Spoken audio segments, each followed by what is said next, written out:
অক্ষয় তৃতীয়ার দিন চলে গেছিলাম জুয়েলারি দোকান। আচ্ছা তোমরা বলো তো আমি কি নিয়েছি? দাঁড়াও দাঁড়াও, তার আগে বলি, যে দোকানটা দেখতে পাচ্ছ একদমই আমার বাড়ির কাছে। চলে গেছিলাম জিনিস বানাতে, বেশি দিন হয়নি ওপেন করেছে দোকানটা। তো চলো, জিনিসটা নেওয়া হয়ে গেছে, আর তোমাদের গিয়ে বাড়িতে দেখাবো কি নিলাম। ততক্ষণে তোমরা গেস করো তো আমি সোনা নিয়েছি কিংবা রূপো। তারপরে আমাদের দোকান থেকে বলেছিল গিয়ে ফুচকা আর কফি খেতে। আমরা যখন গেছি তখন কফি রেডি হচ্ছিল, তাই চলে গেছিলাম ফুচকা খেতে। আর এই দিদির ফুচকাটা খুব সুন্দর।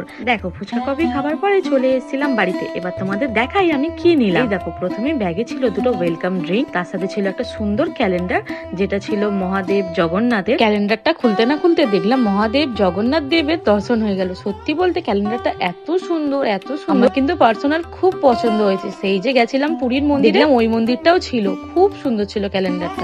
তার সাথে ছিল একটা মিষ্টির প্যাকেট। চলো এবার তোমাদের দেখাই আমি এই জিনিসটা নিয়েছি। আমি নিয়েছি রূপোর একটা বালা আর একটা ভেজলেট। আমি প্রথমবার এবার ট্রাই করব ভেজলেট। আচ্ছা দুটো কেমন হয়েছে কমেন্টে জানাতে ভুলো না। চলো, যদি ভিডিওটা ভালো লেগে থাকে একটা লাইক করে দিও। বাই।